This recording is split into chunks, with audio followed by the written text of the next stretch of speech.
hoy Estados Unidos y el mundo entero va a estar pendiente a lo que está ocurriendo en la ciudad de Nueva York cuando el expresidente Donald Trump se va a entregar voluntariamente, no lo fueron a arrestar, ante el tribunal del distrito de Manhattan estatal. Esto no es un caso federal. Para hablar sobre este caso, he invitado, yo no sé, yo no lo puedo llamar un experto, no es abogado criminalista, no es abogado criminalista de asuntos de cuello blanco, pero es un profesional de las estrategias políticas, es analista política y vive con una obsesión, porque esa es la única palabra, sobre Donald Trump para hablarnos de qué podemos esperar hoy y los otros casos. Everything you wanted to know about Donald Trump y you were afraid to ask, lo podemos averiguar hoy. Aquí tengo a mi sobrino, analista político, estratega político, Luis Herrero. Luis, ¿te llegó el día? Buenos días. Estamos listos, estamos. Anoche fue como Nochebuena aquí en casa, no dormimos esperando, no, mentira, pero sí, probablemente el primer día de procesamiento criminal de Donald Trump de este año, no creo que sea el último, pero nada, hablamos de eso después de la pausa. Bueno, obviamente los que siguen a Luis en su programa en Radio Isla, en que es la que hay a las 5 de la tarde, o lo siguen en su podcast Puestos para el Problema, saben, y no estoy bromeando, que Luis desde el primer día, yo creo que fue candidato Donald Trump, estaba esperando y pronosticando que lo iban a meter preso. Y la realidad es que muchos de nosotros pues perdimos, no voy a usar la palabra esperanza, pero entendíamos que esa predicción de Luis jamás se iba a dar. Luis, vamos a empezar por qué es lo que va a pasar hoy. Ahí hacemos un poco la pausa, simplemente qué es lo que va a pasar hoy. Nos vamos a la pausa, entonces nos ayudas a que entendamos de qué se trata este caso y las otras investigaciones que están abiertas y por dónde andan esas investigaciones y qué especulaciones hay. ¿Qué es lo que va a pasar hoy? ¿A partir de qué hora? No estoy claro a qué hora. Es a las 2:30, 2:30 hora del este, 2:30 hora del este, hora de Puerto Rico, o sea que es en la tarde. Nada, hoy en algún momento no se sabe exactamente el número de cargos criminales que enfrenta, se especula que van a ser más de 30, hay varias fuentes diciendo 34, 32. En el tribunal, importante, en Nueva York los tribunales se llaman la Corte Suprema de Nueva York, aunque es la primera instancia. En jurisdicción de Manhattan se van a presentar una cantidad de cargos de violaciones a las leyes estatales de Nueva York. Se presume que son la mayoría por falsificación de récords de negocios, de expedientes de negocios, contra el expresidente Donald Trump, todo relacionado a una serie de pagos ilegales que él hizo personalmente en los últimos meses, últimas semanas de su campaña del 2016 para acallar a la actriz porno Stormy Daniels, que estaba amenazando con salir públicamente y contar cómo el expresidente le fue infiel a su actual esposa a semanas de que haya nacido su hijo, y ellos pues crearon todo un esquema ilegal mediante el cual el abogado de Donald Trump, el licenciado Michael Cohen, que fue preso por estos mismos delitos en la jurisdicción federal. Vamos a explicar eso después de la pausa. Hoy, ¿qué es lo que va a pasar a las 2:30 para que la gente entienda? Pues lo que se llama el arraignment, la lectura de los casos, se le preguntará al expresidente si se declara culpable o no culpable, él se declarará no culpable y comienza el proceso criminal oficial. Se presume que se le tomará el mugshot, la famosa foto, ¿verdad?, de todas las personas. Bueno, pero leí notas tarde en la noche de que alegadamente han llegado a un acuerdo que no le van a tomar la foto. No sé si lo puedo confirmar. Puede ser que eso sea así. Obviamente estamos hablando de una de las personas más famosas del mundo, así que el riesgo de fuga es casi ninguno. No es que tú necesitas circular una foto por ahí para que la gente sepa quién es Donald Trump, así que es posible que eso sea parte del acuerdo.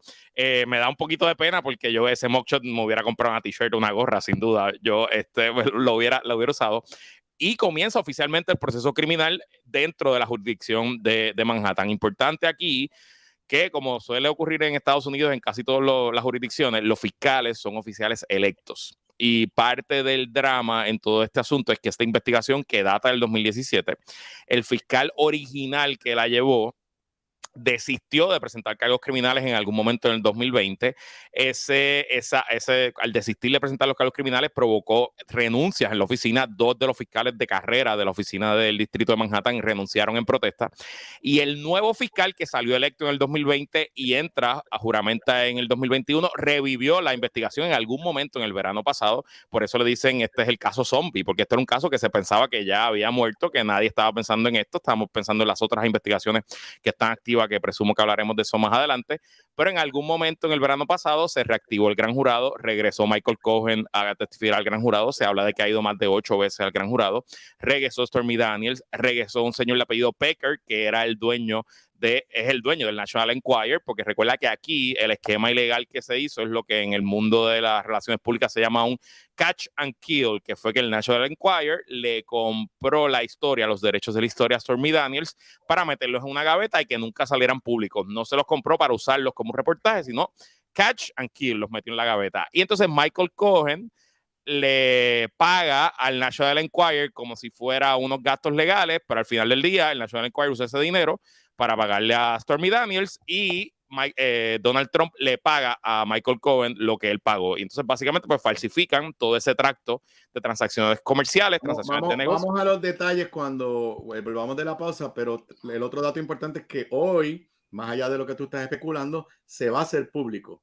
Correcto. La acusación. Y ahí es que de verdad correcto. se va más o menos a conocer qué evidencia tiene la fiscalía y cuáles son los cargos, que hay mucha especulación. Para irnos a la pausa, te voy a dejar con esta pregunta que te pone aquí Pablo Morán Ortiz para que la conteste cuando vuelvas de la pausa. Me gustaría que estableciera por qué entendía desde el principio que esto pasaría con Trump. Eso lo contesta cuando regresemos luego de la pausa. Continúo con Luis Herrero Acevedo, analizando todo lo que va a suceder hoy y las otras investigaciones en diferentes jurisdicciones, una de ellas o dos de ellas a nivel federal contra el expresidente Trump. Regresamos luego de la pausa. Estoy aquí conversando con el licenciado, analista y estratega político Luis Herrero Acevedo. Se me olvidó poner el segundo apellido, que es importante ahí, sobre lo que va a ocurrir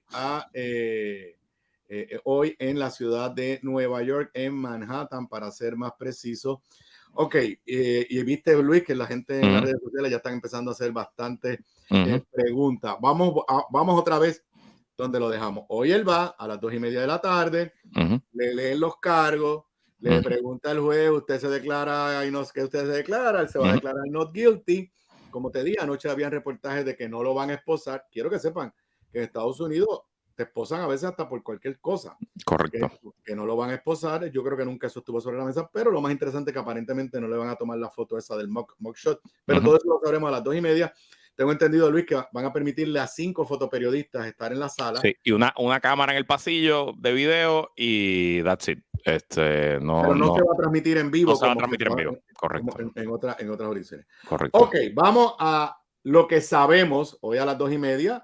Hasta ahora no se ha filtrado la acusación. Esto es bien interesante porque estos procesos de gran jurado a nivel estatal, al igual que federal, son secretos y no hay ni un solo periodista que pueda decir que tiene el pliego acusatorio. Correcto. Hoy vamos a conocer ya en detalle de qué se le acusa, pero repite un poco otra vez cuál es el delito estatal si lo que se trataba era de un dinero que él usó de su bolsillo para que ella no hablara, pero a la misma vez era para proteger su campaña, porque esto fue a semanas antes de la elección contra Hillary Clinton. ¿Cómo eso, por lo cual tú dijiste ahorita, se acusó a su abogado Michael Cohen a nivel federal?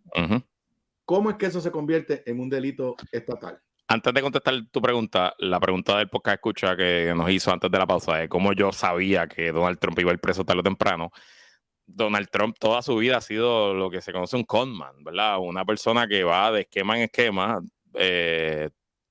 timando a las personas, ya sea en su universidad, ya sea en sus hoteles, ya sea cuando vendía los steaks, cada nuevo... La universidad aquella que hizo. Ajá, correcto, el Trump University. Y bueno, pues su con más exitoso fue ser electo presidente de los Estados Unidos, pero a la larga o a la corta, pues la justicia lo iba a alcanzar, las mentiras se acaban, ¿no? Y por algún lugar iba a salir algún valiente fiscal que se atreviera a tomar la acción que amerita, porque delitos hay en su récord, hay delitos de sobra. El tema es que nunca había habido alguien que se atreviera a dar el paso afirmativo de radical. Voy a ser un poco mordaz, pero también podría salir una actriz porno valiente. Sin duda, no podemos olvidar Stormy Daniels Saves America. Bueno, ok, importante varios asuntos. El distrito de Manhattan, la Fiscalía de Manhattan, que tenemos que recordarles el centro financiero global, pues está más que acostumbrada a presentar este tipo de delitos financieros contra Donald Trump y contra pues, los millones de residentes y de empresas que coexisten y que hacen negocio en Manhattan. Y también, esto lo aprendí en un podcast que es muy bueno, que se llama Jack, sale todos los domingos, es un podcast solamente de noticias legales de Donald Trump. Jack, se los recomiendo a todos. Que tienen la costumbre, hay fiscalías que en un esquema de negocio pues dice, encontramos que esta empresa estaba haciendo fraude por 3 años y radican un solo cargo de fraude. Pero que en Manhattan no, a ellos les gusta que por cada instancia particular donde ellos detectan fraude, radican un cargo. O sea, que si ellos en sus libros de la empresa de Trump, pues los libros personales de Donald Trump, marcaron cada uno de los pagos como pagos legales a Michael Cohen cuando no lo eran, pues entonces el fiscal va a radicar un cargo por cada una de esas transacciones y por eso es que se está hablando de varias docenas de cargos. El delito es relativamente simple y va un poco también, lo podemos traer a los temas de que hemos visto aquí en los casos de Oscar Santamaría, etcétera. Y es que bajo la ley estatal de Nueva York, al igual que bajo la ley federal de elecciones, cualquier aportación a una campaña, sea monetaria o no, se considera una contribución que debe ser reportada.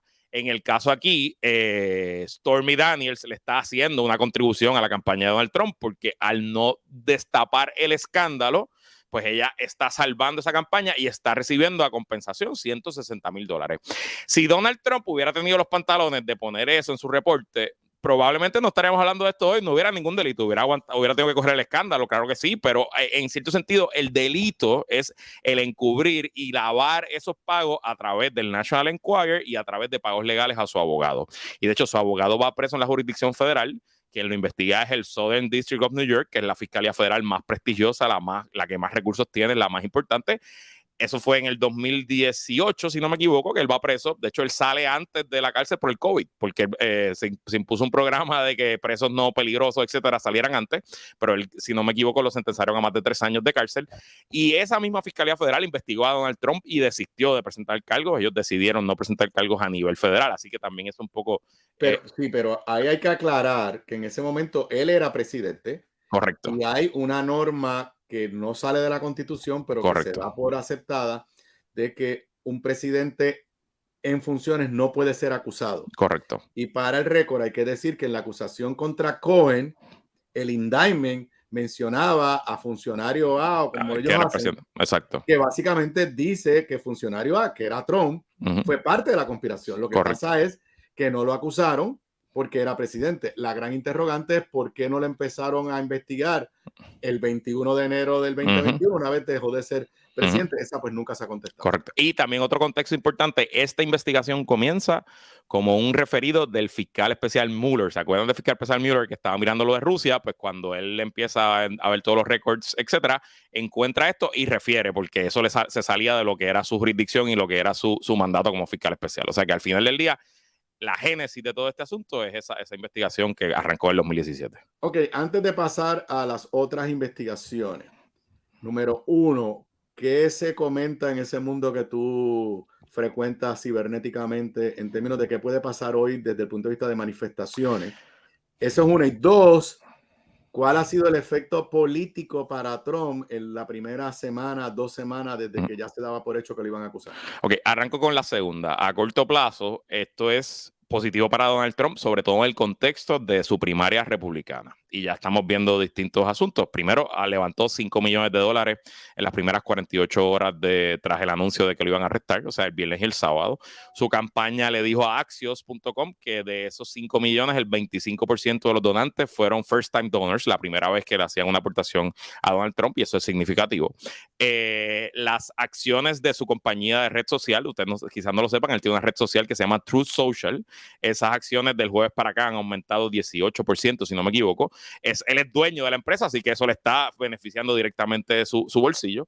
Y creo que en el contexto de la primaria republicana lo ayuda porque congela la bola, domina toda la discusión y todo el mundo se ha tenido que alinear detrás de él a decir, yo no soy como Trump, pero esto es persecución política. Y un poco, pues, al corto plazo le quita las armas a sus potenciales opositores, empezando por su principal opositor, ¿verdad? Que es el gobernador de Florida, Ron DeSantis, que tuvo que salir a decir un disparate, que él no iba a cooperar con ninguna extradición, que si New York lo pedía desde Florida, él no lo iba a entregar, que eso, pues, sabemos que eso es posturing, eso es una cosa que se dice públicamente, pero que legalmente no hay nada que un gobernador pueda hacer si hay una orden de arresto de otro estado. Pero bueno, por ahí va el asunto. Eso es a corto plazo.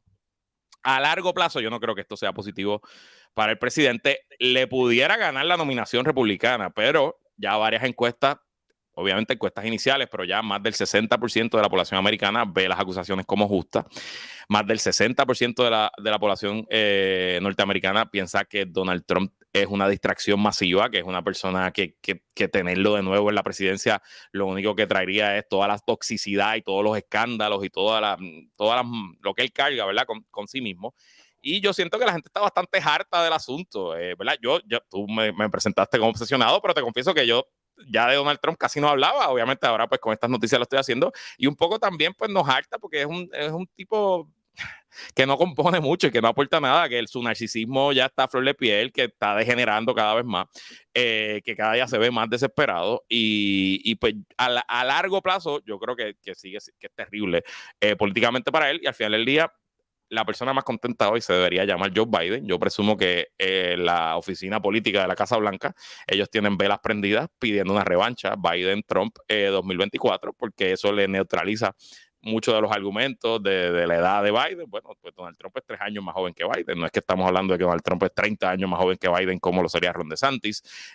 Todo el tema de demócratas que quizás estén desilusionados con Biden, pues a lo mejor salen a votar para derrotar a Donald Trump, ¿verdad? Así que a largo plazo yo creo que es malo, pero a corto plazo sin duda le da una inyección de energía y, como te digo, de congelar la bola en la carrera a la primaria. Ahora bien, yo no sé cuánto va a durar este proceso. A mí no me extrañaría que nosotros estemos en juicio de este caso de Manhattan a la misma vez que se están dando las primeras primarias republicanas el año que viene. ¿Y por dónde va a explotar esa bola? Bueno, pues yo no me atrevo a predecir nada. Con Donald Trump aprendimos toda la lección en 2016, que las predicciones pues no valen mucho. Así que del ámbito político. ¿Cuál era la otra pregunta? Discúlpame. ¿Qué se espera en términos de hoy y sus Hoy, seguidores? okay. Exacto. Obviamente, ayer salió una historia en el New York Times que básicamente dicen que tanto el NYPD, el Servicio Secreto, las agencias de inteligencia de seguridad interna, supuestamente aprendiendo las lecciones de lo que fue la insurrección del 6 de enero, porque han montado un war room, están monitoreando toda la actividad en las redes sociales, en el dark web, en los foros donde postea los grupos más radicales pro Trump, etcétera. Y por lo menos ayer no se reportaba en la cantidad de actividad y de conversaciones que había de camino al 6 de enero. Ayer hubo una protesta relativamente pequeña frente a Trump Tower. Obviamente es temprano hoy, son las 8:46 de la mañana, hora de Puerto Rico, pero a esta hora por lo menos no se reportan grandes multitudes en el área del tribunal. Eso obviamente puede cambiar de aquí a las 2:30. Yo presumo que siendo Manhattan el lugar, pues hay muchos menos partidarios de Donald Trump disponibles para llegar. Esto pasó de jueves a martes, o sea que no es que hubo una gran cantidad de tiempo para movilizar como fue el 6 de enero, que ellos estuvieron semanas tras semanas dándole al tambor, levantando dinero para alquilar guaguas, ese tipo de cosas. Así que habrá que ver. Y ese contexto, Aníbal, es bien importante porque recuerden que hay otras investigaciones y esas investigaciones están observando. Porque la gente piensa, pero ¿por qué no esperaron? Si este es el caso más flojo, entre comillas, ¿por qué no esperaron a que se radicaran las otras? Primero, porque así no funciona esto, los fiscales no se coordinan, los fiscales no están hablando uno con otro, las jurisdicciones, algunas cosas sí, pero los fiscales, por regla general, presentan el caso cuando ellos entienden que ya el caso está listo y que tienen la evidencia suficiente para convencer a un jurado más allá de dudas razonables. Y el caso de Nueva York es más sencillo, porque al final del día, Aníbal, esto es un caso de papeles. Aquí no hay credibilidad del testigo que ver, aquí es simplemente las transacciones, dónde están, autenticarla y que el jurado decida si se cometió ese delito. Así que los demás casos que son mucho más sensitivos y son potencialmente mucho más peligrosos para Donald Trump, pues están observando la reacción.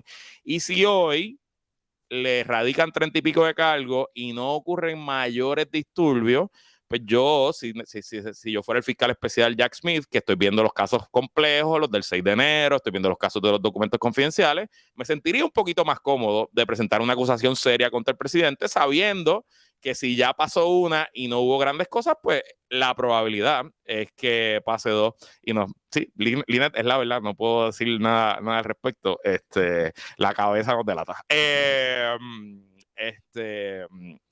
Así que nada, vamos a ver cómo va ese asunto, pero sin duda serán tiempos interesantes. Hablemos de las otras investigaciones. Acabas de mencionar el fiscal especial federal, pero también hay una investigación en Georgia. Vamos a empezar por la de Georgia, que se parece en el sentido de que no es una investigación federal, pero coincido contigo, es una mucho más seria que la que hoy se va a presentar públicamente. Bueno, en Georgia se entiende que incluso el gran jurado ya emitió su opinión y que lo que la fiscal está esperando el momento particular para presentar la acusación. Pero en Georgia se investiga si el presidente Donald Trump cometió delitos electorales de intervención indebida en una elección, según el Código Electoral y las leyes de Georgia. Recordaremos que en esas semanas locas, después de la elección del 2020, Donald Trump y todo su aparato, tanto el Partido Republicano, los medios que lo apoyan, etcétera, estaban buscando distintas formas de cómo revertir los resultados en varios estados, siendo Georgia uno de esos. Y hay una llamada que el propio presidente Donald Trump hace al secretario de Estado de Georgia, que es el oficial electoral principal del estado. Eso también es bastante común en casi todos los estados en Estados Unidos, es el secretario de Estado quien corre las elecciones. Y le dice al secretario de Estado y a su segundo en una llamada que el secretario de Estado grabó porque sabía por dónde venía el tiro. Lo grabó él personalmente, no es que estaba interceptada la llamada, no es que fue que el fiscal estaba escuchando, él lo grabó de su celular. Así, le dio aquí el botoncito. Exacto, y lo grabó. Y se escucha a Donald Trump diciendo, yo solamente necesito que ustedes me consigan 11.230 votos, porque había perdido por 11.225, no sé el número exacto, no lo recuerdo. Y yo y mi gente nos encargamos del resto, ¿no? Y adicional a eso, pues hubo el senador de South Carolina, Lindsey Graham, que llamó también a poner presión y pasó por el gran jurado. Varios ayudantes de la Casa Blanca de Donald Trump llamaron, pusieron presión y también pasaron por el gran jurado. El abogado Rudy Giuliani llamó también, pasó por el gran jurado. Él se rechazaba a visitar porque decía que estaba enfermo, etcétera, y hubo una orden de un juez diciendo, ya sea en Uber, ya sea caminando, ya sea en Greyhound, usted tiene que venir a comparecer al gran jurado aquí en Atlanta. Y en efecto compareció. Y se entiende que esa investigación está también a punto de caramelo y de hecho ya varios integrantes del gran jurado dieron entrevistas y más o menos adelantaron por dónde va el tiro y que por allí pasó evidencia y que ya se votó. Inclusive dijeron que entienden que algunos de los testigos cometieron perjurio frente a ellos. Correcto. Eso es un delito separado. Correcto, así mismo es. Así que eso está pasando por allá. Y yo presumiría que ese debe ser la próxima acusación. Solamente por la naturaleza del mismo, porque ya el trabajo se hizo. Eso fue un gran jurado que duró más de un año, que ya han pasado todos los testigos que tenían que pasar, menos Donald Trump, que obviamente no lo van a citar a un gran jurado siendo el objeto de la investigación.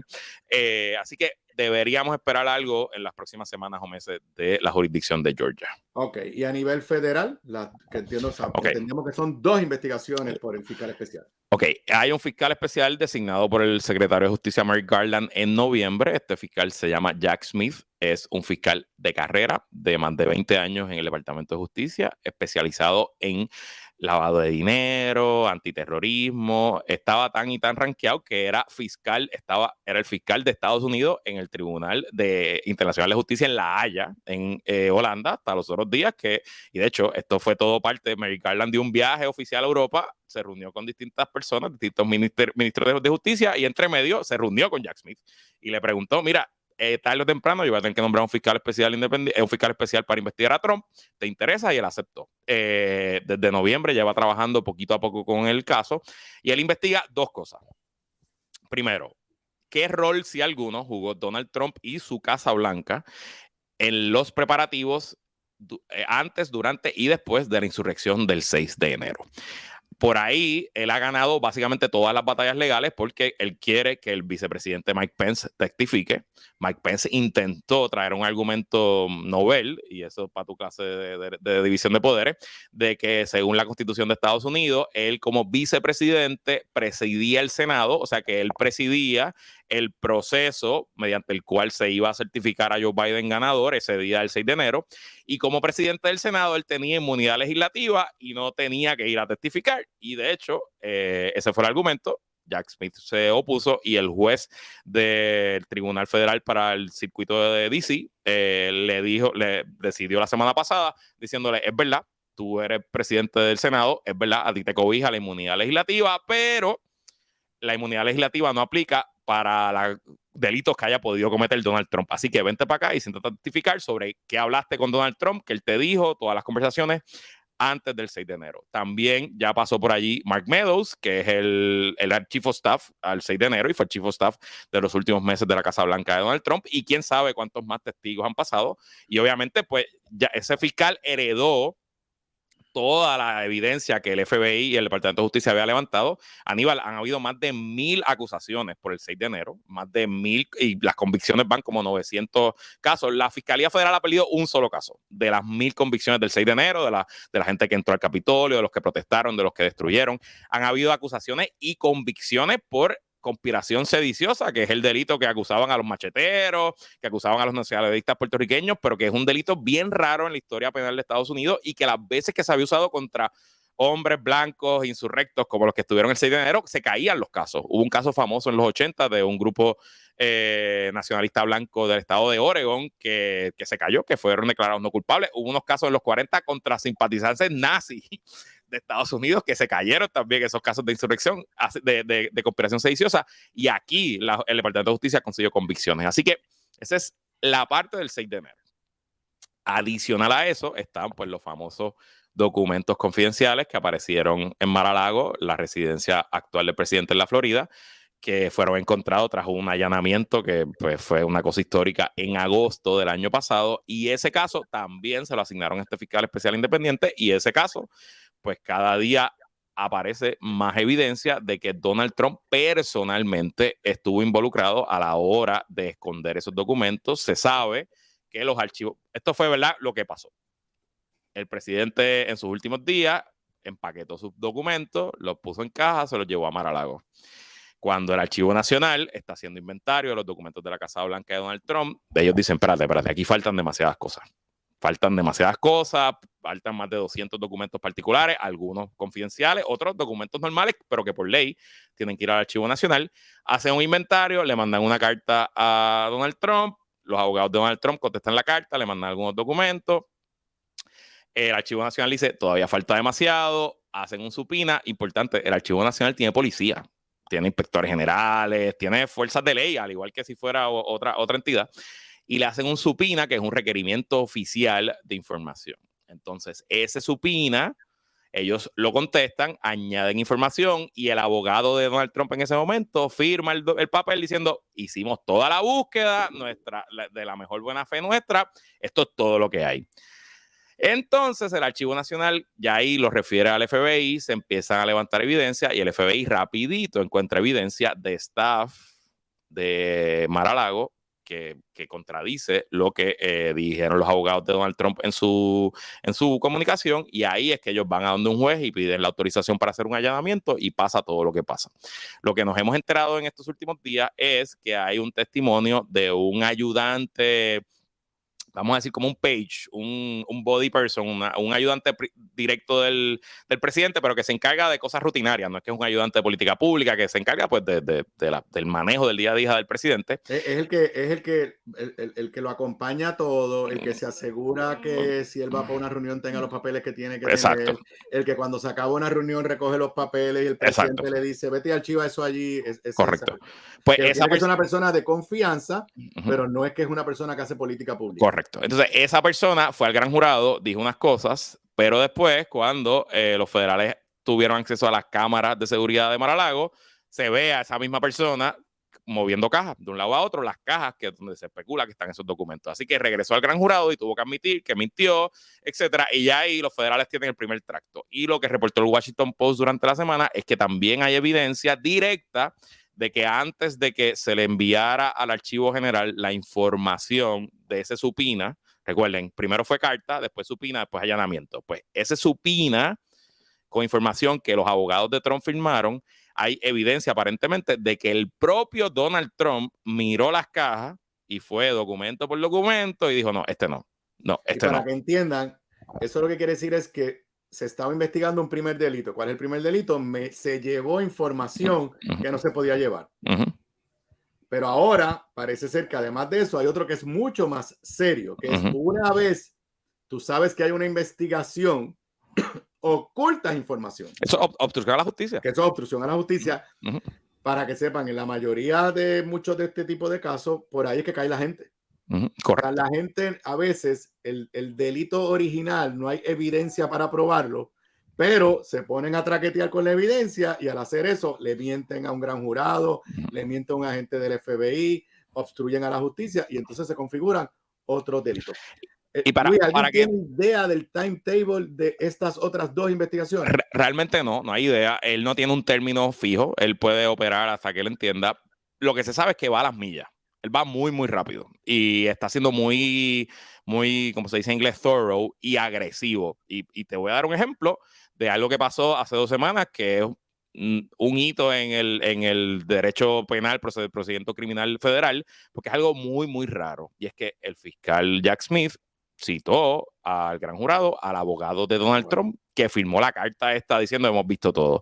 Y eso pues es una cosa bien extraña porque todos hemos escuchado el privilegio abogado-cliente y en efecto para que nuestro sistema funcione, el cliente debe tener la confianza que lo que le diga al abogado nunca va a poder ser utilizado en su contra, excepto si su abogado es parte de la conspiración criminal. Si su abogado... O si el cliente le está anticipando que va a cometer un delito futuro, correcto. O sea, por ejemplo, para que sepan, bien crudo, el abogado entrevista al cliente, el cliente dice, sí, yo lo maté. Uh-huh. Pues al abogado nunca le pueden preguntar sobre eso. Uh-huh. Ahora, si en la próxima reunión el cliente le dice, no, es verdad, yo lo maté y ahora voy a ir a matar uh-huh. al testigo, y el abogado no hace nada sobre esa otra, le pueden preguntar al abogado. Correcto. Porque el cliente le está anticipando. Claro, lo más claro es que el cliente y el abogado dice, vámonos juntos a matar al otro. Pues ahí claro. Él es parte de la conspiración. Pero claro.